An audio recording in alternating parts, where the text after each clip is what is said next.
Bienvenidos a una nueva entrega de La Semilla del Diablo.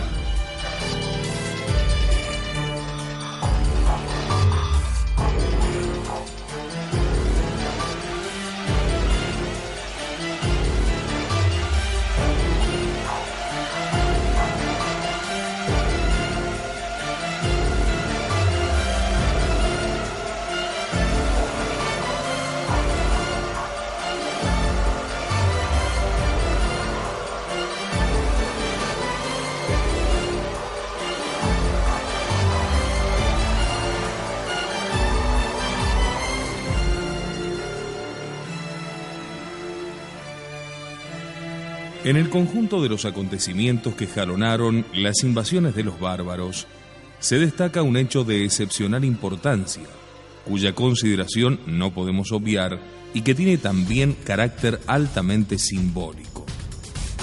En todos los corazones nobles vibraba un temor larvado. ¿Qué pasaría si los bárbaros lograsen entrar un día en la misma Roma? San Agustín escribía a uno de sus amigos italianos: tu última carta no me dice nada de lo que sucede en Roma. Sin embargo, querría saber qué hay de cierto en el confuso rumor que me llegó acerca de una amenaza sobre la ciudad. No quiero darle crédito. La preocupación del obispo de Hipona, 2 años después, se convertiría en realidad. Ante el inmenso prestigio de Roma, los bárbaros experimentaban una mezcla de temor y de fascinación. No era Roma una ciudad como las demás. Fue Alarico, uno de los jefes bárbaros, quien se atrevió a pensar en la posibilidad de ocuparla por las armas. Desde hacía mucho que acariciaba dicho proyecto realmente temerario.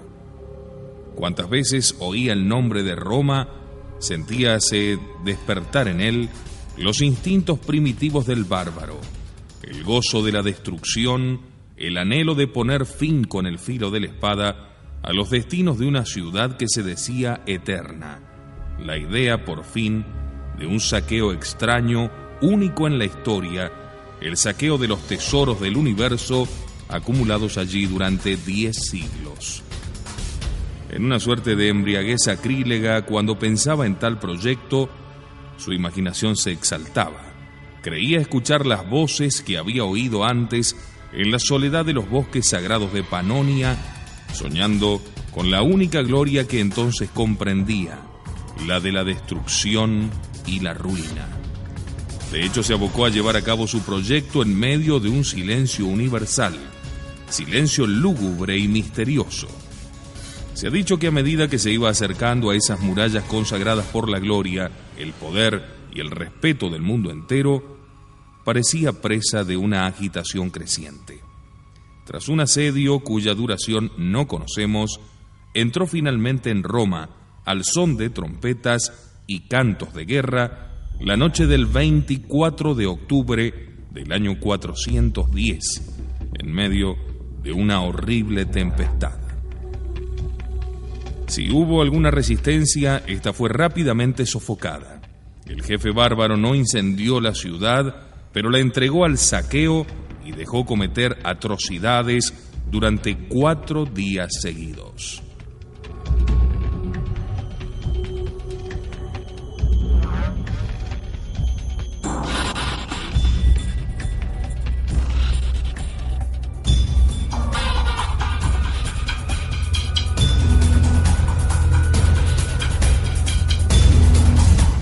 Resulta curioso, pero este visigodo, que no era pagano sino arriano, prohibió tocar los lugares sagrados, sobre todo las basílicas de San Pedro y San Pablo. La victoria fue en verdad vana, ya que pronto debió abandonar la ciudad acosado por el hambre. Cuando se disponía a embarcarse hacia las tierras trigueras de África, le sorprendió la muerte en la zona de Calabria. Pero, aún así, el hecho simbólico de tomar Roma se había cumplido.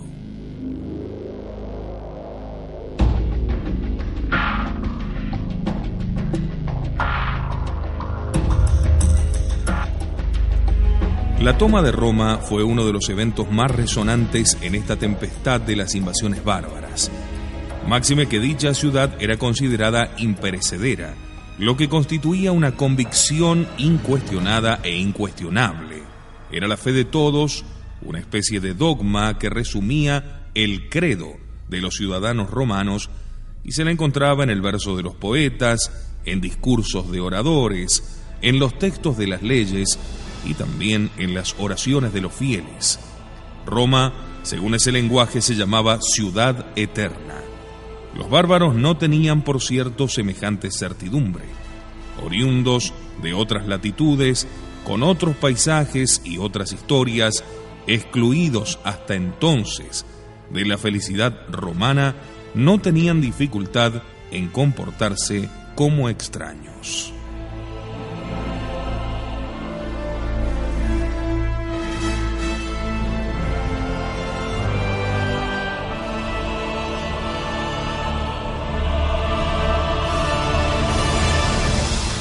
Sea lo que fuere, la repercusión del acontecimiento fue inmensa. Tanto los paganos como los cristianos creyeron que había llegado el fin del mundo. En realidad no era el fin del mundo, sino el fin de un mundo. Pero por aquel entonces era muy difícil considerarlo así. San Jerónimo, que en esos momentos se encontraba en Palestina, donde afluían numerosos refugiados, quedó profundamente conmovido. Escribe: mi voz se ahoga y los sollozos se interrumpen. Ha sido conquistada la ciudad que conquistó el universo. La luz más clara se ha extinguido. La cabeza del mundo ha sido abatida y, para hablar con más claridad, al caer esa ciudad, el imperio se ha derrumbado. La voz me falta y me siento desfallecer. También San Agustín, en uno de sus sermones, confesaba la desolación por las noticias que iba recibiendo. Cosas horrendas nos han contado, las deshonras 1000 veces nos la han contado y otras tantas las hemos lamentado y llorado y todavía no nos hemos podido consolar. Los paganos que aún quedaban en el imperio no podían perder esta ocasión de acusar a los cristianos. Desde que el cristianismo ha triunfado, decían, todas las desgracias han caído sobre nosotros. Frente a tal requisitoria, los cristianos, desconcertados, no sabían bien qué responder. Ellos también habían sido víctimas del atentado. ¿Será que Dios nos ha abandonado?, se preguntaban. Fue allí precisamente entonces cuando San Agustín se decidió a escribir De Civitate Dei, cuyos 3 primeros libros, publicados en el 413, se inspiran directamente en la caída de Roma. Pero lo hizo no limitándose al hecho puntual, por muy importante que fuese, sino poniéndose por encima y elaborando la primera filosofía, o mejor, la primera teología de la historia. La caída de Roma debía ser considerada a la luz de la providencia de Dios, quien mueve los hilos del acontecer histórico desde el Génesis hasta el Apocalipsis.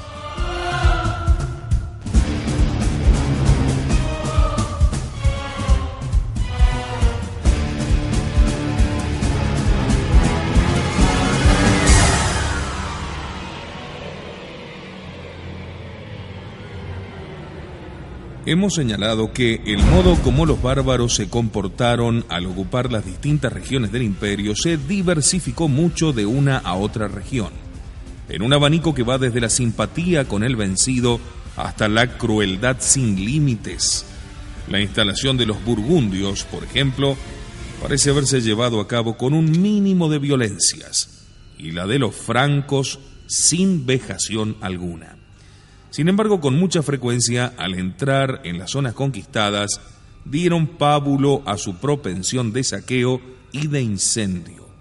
Así los anglos, cuando se instalaron en Bretaña, procuraron la destrucción del elemento local.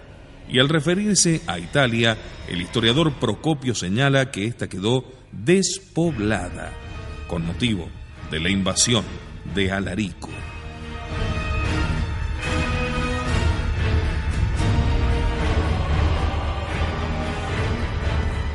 Si quisiéramos esquematizar estas maneras diversas de proceder, podríamos reducirlas a dos posibles.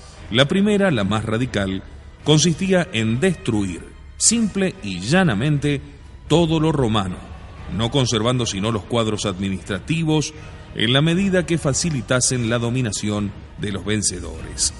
En otras palabras, barbarizar por el terror.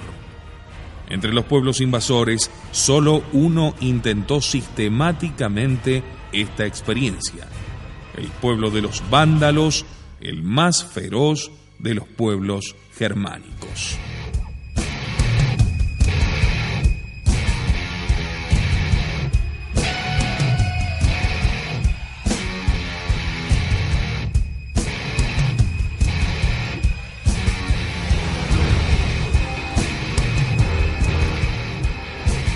Desde España pasaron al norte de África, vieja provincia romana que conquistaron en el 429.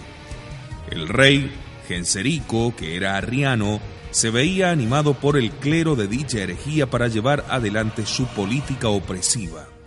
En el campo político obró como si el imperio no existiese, llegando incluso a arrasar las viejas fortalezas romanas y expulsar a los sospechosos de fidelidad a Roma. Su idea era hacer de sus 100.000 vándalos una casta aparte, que explotase la rica región que había ocupado sin mezclarse con el pueblo vencido, para lo cual prohibió, bajo pena de muerte, los matrimonios entre vándalos y los lugareños. En el plano religioso, lanzó una verdadera persecución, una de las más grandes de la historia. Los funcionarios recibieron orden de requisar los objetos sagrados, incluidos los lienzos litúrgicos con los cuales hicieron ropa interior para las tropas. Luego arrebataron a los católicos sus iglesias, desterraron a sus obispos y martirizaron a muchos fieles. Los sobrevivientes solo pudieron celebrar su culto de manera clandestina, sea en casas particulares o en los arrabales de los pueblos.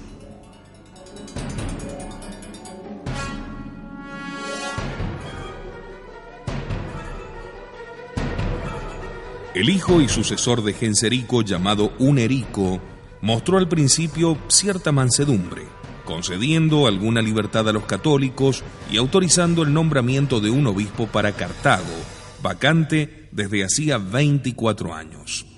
El obispo se llamaba Eugenio. Desdichadamente pronto volvió a estallar la persecución.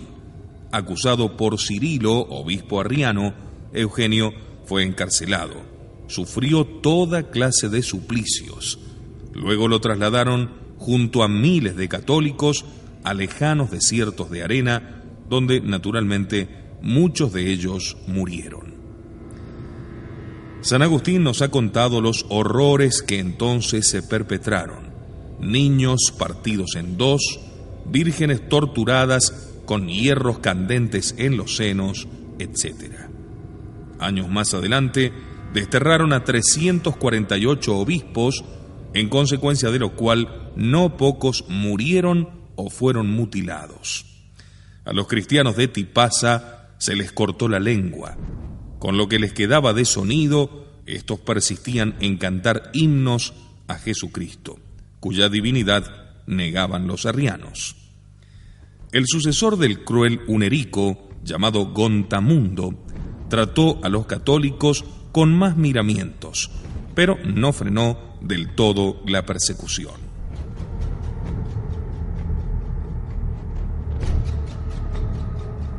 A él le sucedió Trasamundo, quien quiso asegurar de nuevo el dominio del arrianismo, tratando de atraerse a algunos católicos. Cuando fracasó en su intento, los persiguió abiertamente. Los resultados de esta política fueron escasos. Siendo tan poco numerosos en comparación con la población local, los vándalos no pudieron sostener por mucho tiempo su método de incautación forzosa tanto de bienes como de propiedades.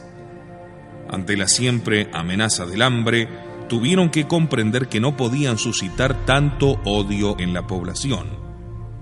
Por otra parte, a pesar de todas las precauciones, el África sensual, Cartago de Venus, como se decía en tiempos de San Agustín, a la que no sin razón había fustigado Salviano, acabó por influir en los rudos soldados vándalos que, sin renunciar a su ferocidad natural, en el lapso de una generación se dejaron ganar por todos los vicios de las ciudades en las que vivían, y sobrevino así la decadencia.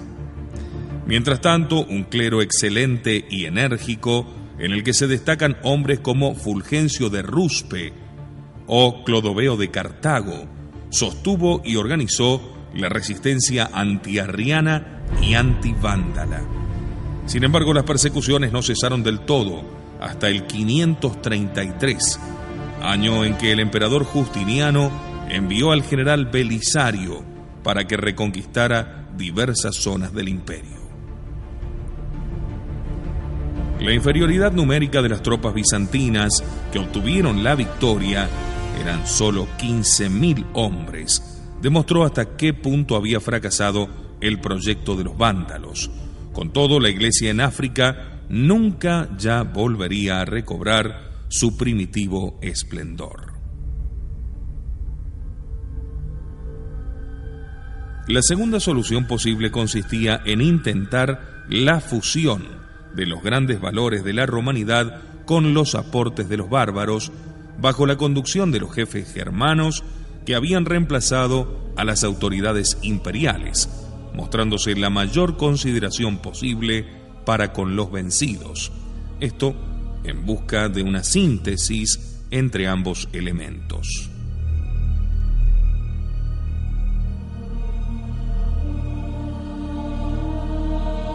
Varios jefes bárbaros parecen haber escogitado dicho proyecto. El primero fue Ataulfo, cuñado de Alarico, que aspiró nada menos que a la mano de su hermosa cautiva, la princesa Gala Placidia, hija del emperador Teodosio. Se casó con ella en Arles conforme al ritual romano y estableciéndose luego su corte en Barcelona. Orocio, historiador hispano-romano, discípulo de San Agustín, relata que cuando estuvo en Belén con San Jerónimo, encontró allí a un antiguo funcionario que había conocido muy de cerca en Narbona al jefe visigodo, y le contó los propósitos que tenía aquel caudillo. En los primeros tiempos, Ataulfo quiso aniquilar hasta el nombre de los romanos y atribuir a los godos el suelo y el poder, de tal modo que una, digamos, godidad sustituyese a la romanidad. El mismo Ataulfo se habría convertido así en lo que había sido César Augusto. Pero posteriormente, una repetida experiencia le demostró que los godos no eran capaces de obedecer las leyes a causa de su violencia ya del todo desenfrenada, y que sin el respeto de las leyes no se podía fundar un Estado sólido. Se resolvió así a adoptar por la gloria de sostener al emperador romano y de obtener de la posteridad el título de restaurador, puesto que no tenía ninguna posibilidad de adquirir el de sustituto suyo. La muerte le impidió a Ataulfo concretar este plan tan curioso. Sin embargo, la idea luego fue retomada y en condiciones más favorables, dado que el emperador de Occidente había abdicado y el imperio ya no existía, por uno de los caudillos más notables de los bárbaros, el rey de los ostrogodos, Teodorico.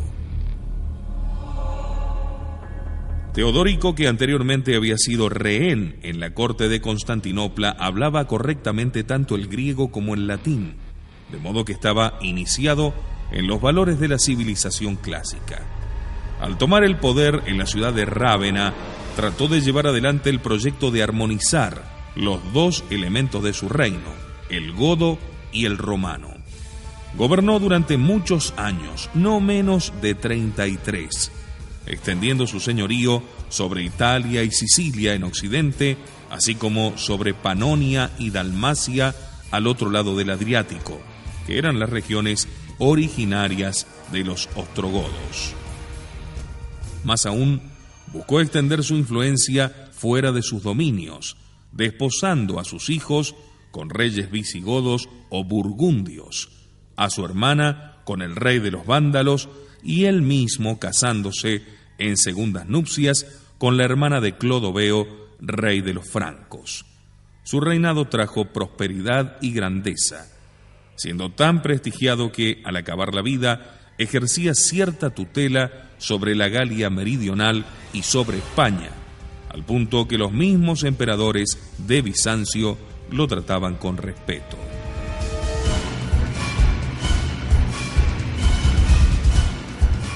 También es cierto que no buscó fusionar los dos grupos étnicos del estado ostrogodo, ya que los matrimonios entre romanos y bárbaros estaban prohibidos por las mismas leyes imperiales, pero sí logró ponerlos en cierta situación de concordia. Para lograr dicho propósito aceptó prudentemente la estructura tradicional del imperio, resucitando a sus funcionarios con sus títulos respectivos, así también como al propio Senado. Nuestro reino, escribiría al emperador Anastasio, es una imitación del vuestro. En lo que toca al derecho, quiso que los romanos y los godos fuesen juzgados del mismo modo, con las mismas leyes.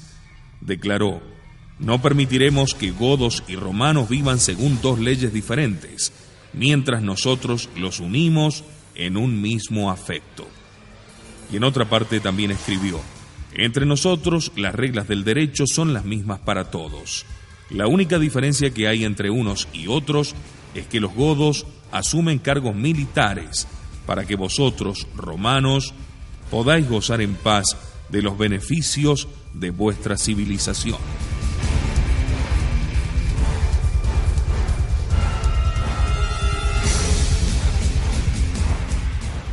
Esta fórmula, en verdad tan interesante, se repite a menudo en sus edictos. A los romanos, las obras de paz; a los godos, el cuidado de protegerlos por las armas. En adelante, el ejército romano estará constituido exclusivamente por ostrogodos. Solo ellos conservaban intacta su fuerza física, su disciplina y su energía. Por eso Teodorico, como Rex Gotorum, rey de los godos, había prohibido que los suyos se mezclasen con la población, ya que ello traería consigo un debilitamiento del carácter. Por lo demás, estimaba que sus hombres eran demasiado ignorantes como para ocuparse de las obras de la cultura y de la civilización, lo que quedaba, por tanto, a cargo de los romanos. Al estilo de los grandes emperadores, Teodorico se lanzó a la realización de imponentes construcciones, caminos, monumentos y termas.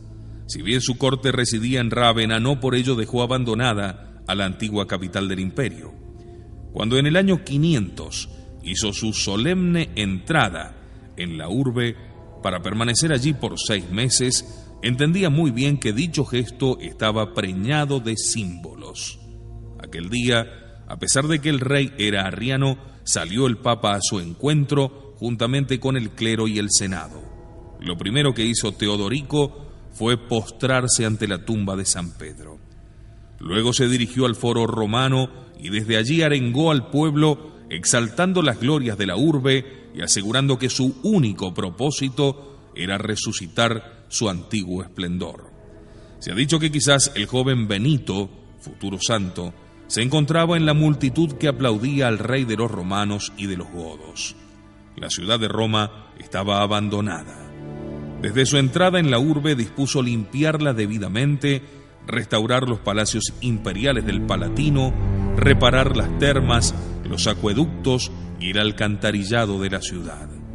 Su esfuerzo por mantener intacto, o dado el caso, por restaurar el patrimonio artístico del viejo imperio, no deja de ser conmovedor.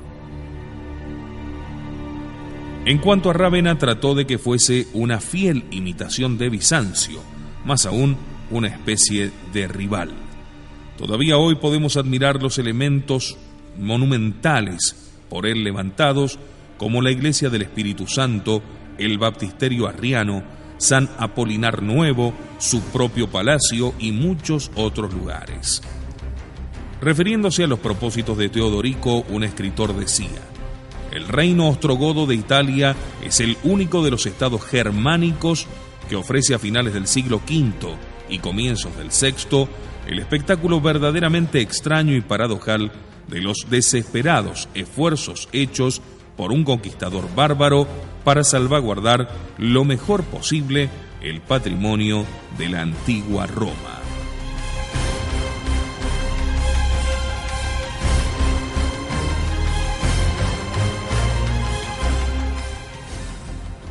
Enseguida continuamos hablando de esta hermosísima época tan difícil para la Iglesia como todas las épocas.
En Galia, España o África, los nuevos amos, los godos, aprovechando lo que les convenía de la organización romana, permanecían fieles a sus tradiciones nacionales. Italia fue testigo de cómo un godo se abocó con incansable energía a apuntalar o reconstruir el viejo edificio imperial. Este se estaba derrumbando por todas partes. A modo del Jano Bifronte, Teodorico se declararía rey de los godos y de los romanos. Rey de los godos al modo germánico, pero rey de los romanos a la manera romana. Para plasmar este proyecto tan original, Teodorico, que a tal punto consintió en romanizarse que tomó el nombre de Flavius, buscó el apoyo de algunos consejeros romanos, a pesar de que eran católicos y no arrianos como él. Los dos más destacados fueron Boecio y Casiodoro, a quienes eligió como ministros, ambos personajes de elevada alcurnia. ¿Qué pensaron estos hombres tan romanos y tan católicos para ponerse así al servicio de un caudillo bárbaro y arriano? Probablemente que ese era el único camino para salvar la vieja civilización. En lo que toca a la diferencia religiosa, podía esperarse que con el tiempo el asunto se arreglaría. Pero, por desgracia, las cosas no sucedieron así.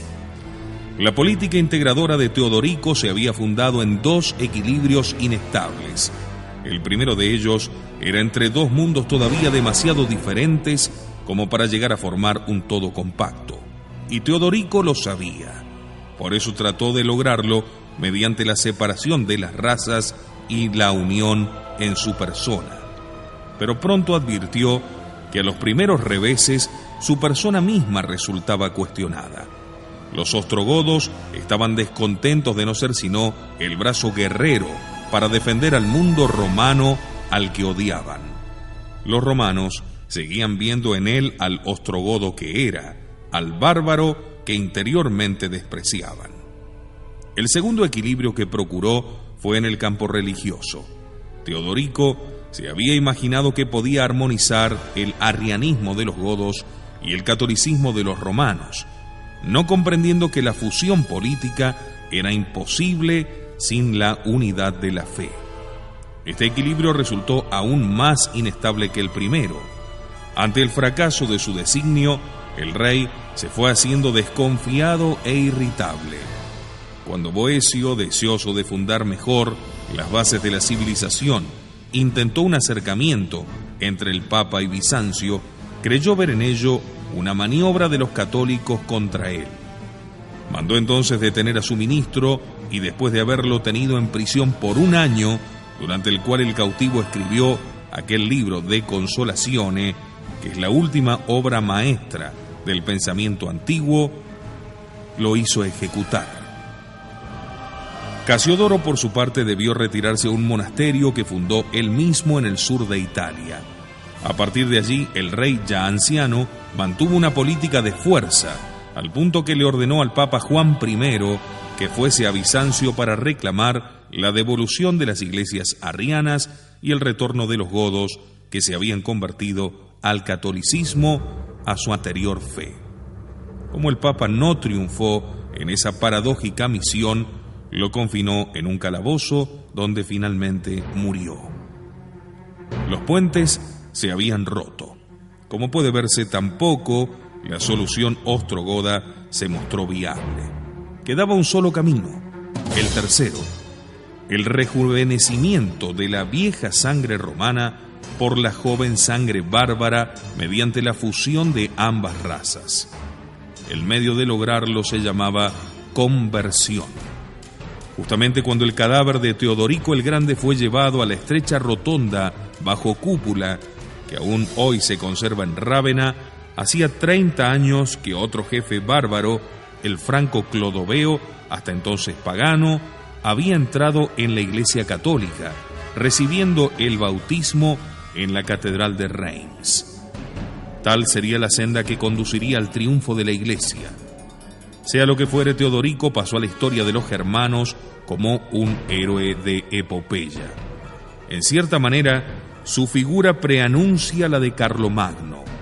No en vano, el gran Carlos haría traer de Rávena la estatua ecuestre de Theodoricus Rex Romanorum, para que fuese colocada en el patio central de su palacio, quedando significado con ese gesto imperial y caballeresco la continuidad entre ambos.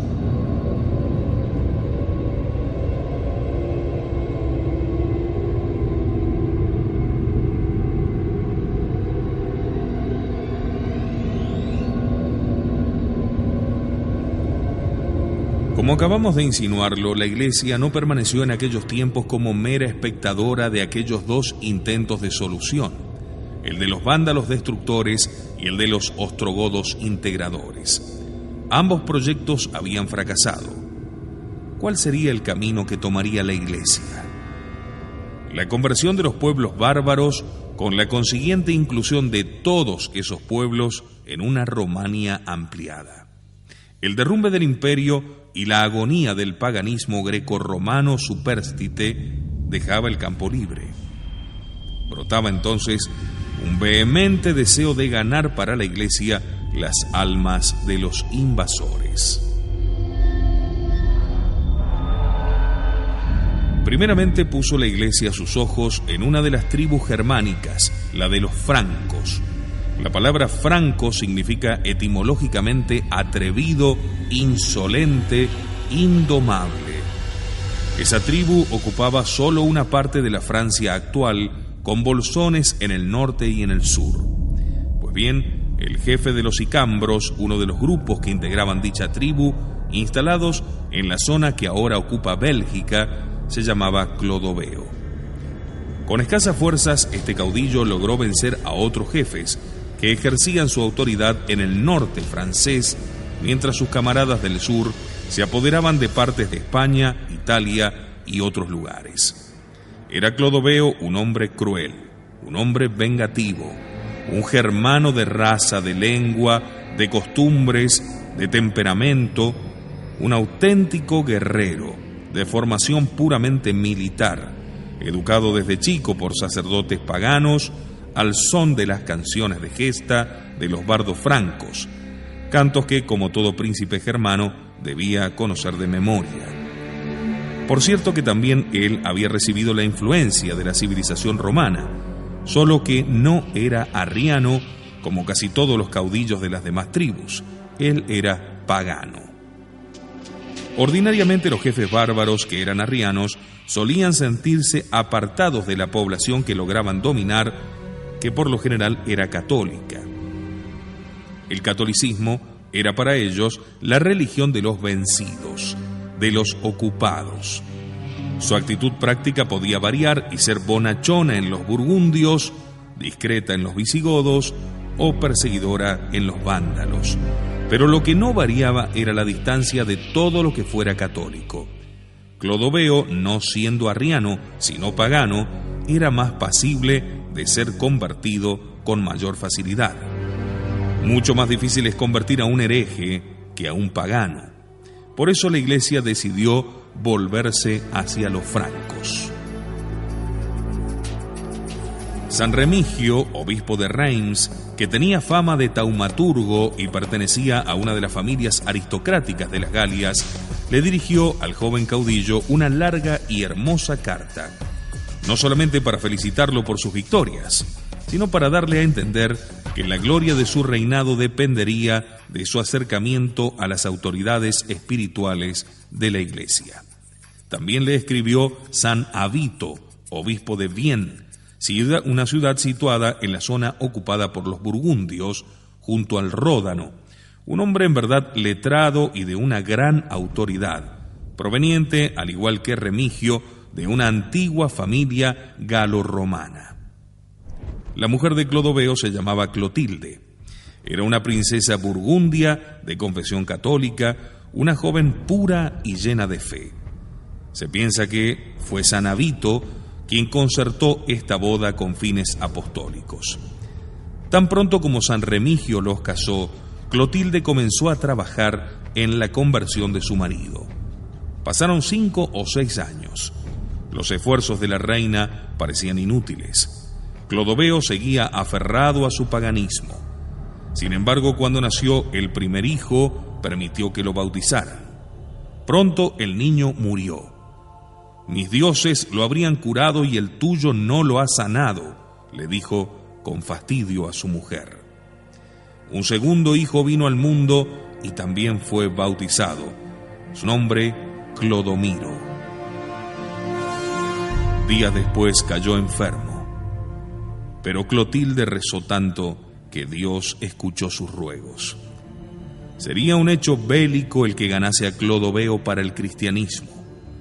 Nos lo relata el obispo Gregorio de Tours, autor de la primera historia nacional de los alamanes, pueblo del Alto Danubio y el Alto Rin. Dice Gregorio: insistentemente trataba de persuadirle la reina a adherirse al Dios verdadero y a desechar a los ídolos, mas no había manera de decidirle a convertirse del todo a la fe, hasta que un día estalló una guerra con los alamanes. Entonces la necesidad le hizo conocer lo que hasta ese momento se negaba por su obstinación, porque aconteció que al entrar en colisión ambos ejércitos se produjo una verdadera carnicería. El ejército de Clodoveo estaba a punto de declararse en franca derrota. Ante esto, alzó el rey los ojos al cielo y dijo desde lo más íntimo de su corazón y con lágrimas en los ojos: «Oh Cristo Jesús, a quien Clotilde llama siempre el Hijo de Dios vivo, tú que socorres a los afligidos, da la victoria a los que en ti esperan. Con toda humildad y fervor, te ruego que demuestres la majestad de tu fuerza. Si me concedes la victoria sobre estos enemigos, y experimento yo de este modo ese poderío que todo pueblo dice experimentar cuando se consagra a tu nombre, entonces creeré en ti y recibiré el bautismo en tu nombre. He invocado ya a mis dioses, pero están lejos de ayudarme. Por eso creo que son absolutamente impotentes, pues que no acuden en socorro de sus servidores. A ti te invoco ahora, en ti confío de buen grado, a fin de que me vea libre de mis enemigos».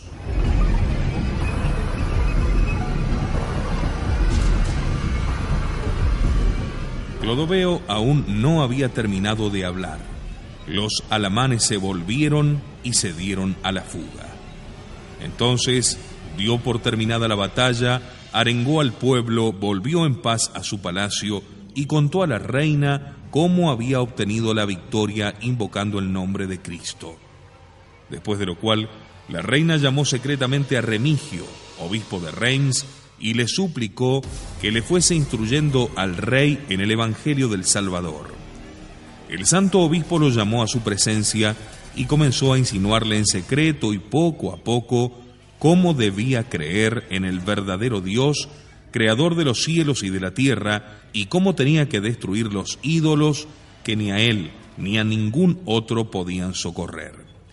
Se engalanaron las calles con multicolores banderas, se adornó la iglesia con lujosos tapices, se arregló el baptisterio y se vertieron especies aromáticas.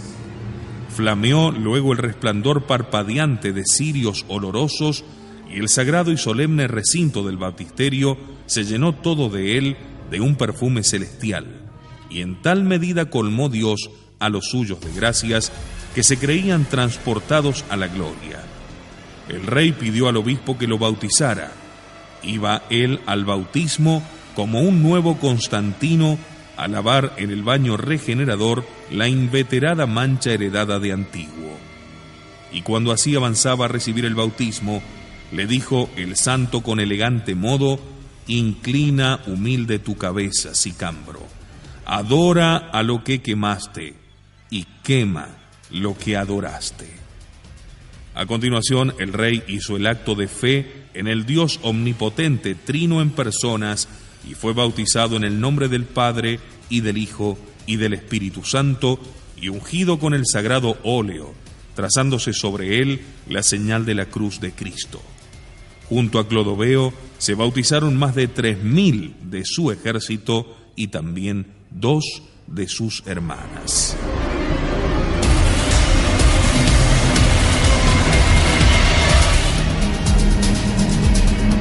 Como se ve, al jefe lo siguieron sus oficiales, con sus típicas capas verdes, mientras blandían en el aire la francisca, o ese hacha de 2 filos que usaban en los combates.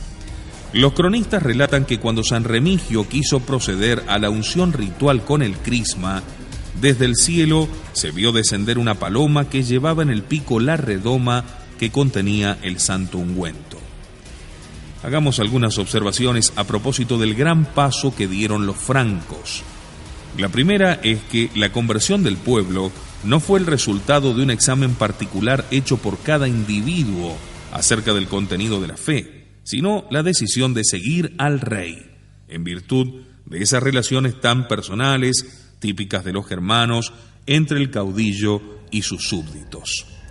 Otro aspecto digno de ser observado es que la aceptación del cristianismo dependió del resultado feliz de una batalla, lo que también es característico de los germanos, cuya admiración y respeto recaía principalmente sobre los héroes y los vencedores, al punto de que su rey se inclinaba ante el Dios que más poder ostentaba.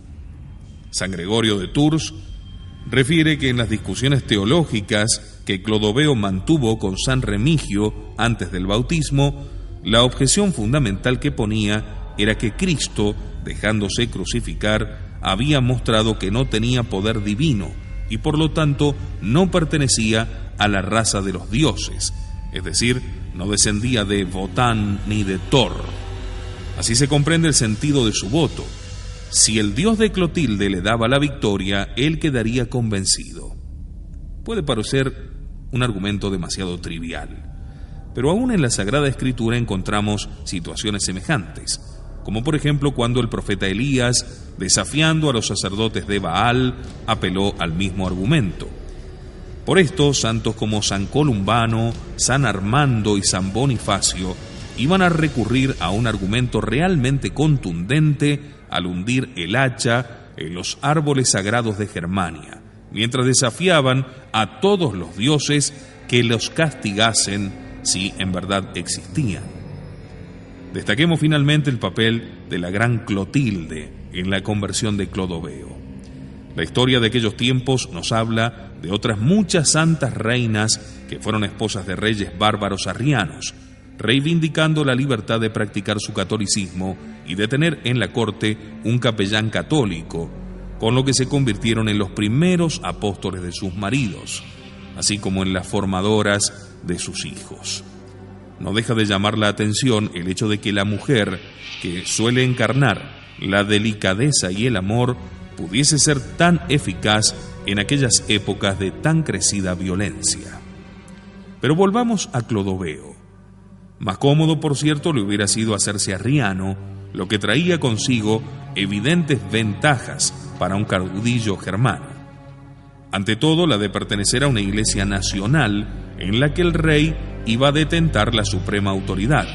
Asimismo, la de poder mantener un compromiso entre las creencias cristianas y las paganas, dado que entre ellos el culto se celebraba en lengua bárbara y Cristo no era considerado una persona divina, sino un héroe endiosado, lo que estaba en plena consonancia con las tradiciones y las tendencias de los bárbaros. Resulta muy probable que Clodoveo haya sopesado estas ventajas. El hecho es que entre el paganismo de su tribu, el arrianismo de sus vecinos y el catolicismo de su mujer, eligió lo tercero. El bautismo de Clodoveo fue el día de Navidad del año 496. La conversión de Clodoveo tuvo una gran repercusión. En el jefe franco se reunían por vez primera los tres elementos, el germánico, el romano y el católico, con lo que caía por tierra el principal argumento de los bárbaros paganos o arrianos, a saber, que el catolicismo no era sino la religión de los romanos, en razón de lo cual un rey germano solamente podía ser pagano o arriano. Al mostrar Clodoveo lo contrario, abrió el camino que conduciría a la época de la cristiandad. El bárbaro se civilizaba, el germano se romanizaba y el pagano se hacía católico. En este contexto podemos entender mejor lo que San Avito le decía en una de sus cartas. Gracias a ti, esta parte del mundo brilla con fulgor propio y la luz de un astro nuevo resplandece en nuestro occidente.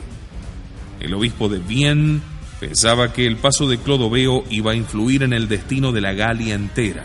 Cuando tú optas por todos. Tu fe es nuestra victoria, le dijo, entreviendo en lontananza a todos aquellos pueblos que pasarán bajo tu mando en beneficio de la autoridad que debe ejercer la religión.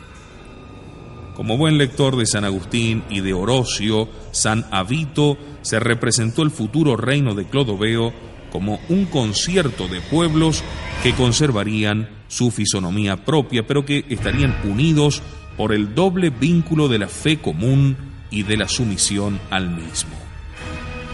Señala un autor que el santo obispo fue así el primer heraldo de la gesta Dei per Francos, presintiendo en el acto de aquel audaz jefezuelo sicambro no solo el imperio de Carlomagno, sino también la Francia de la Edad Media, portaestandarte del catolicismo, aquella Francia de San Bernardo y de San Luis Rey. No en vano dicha nación sería llamada la primogénita de la Iglesia.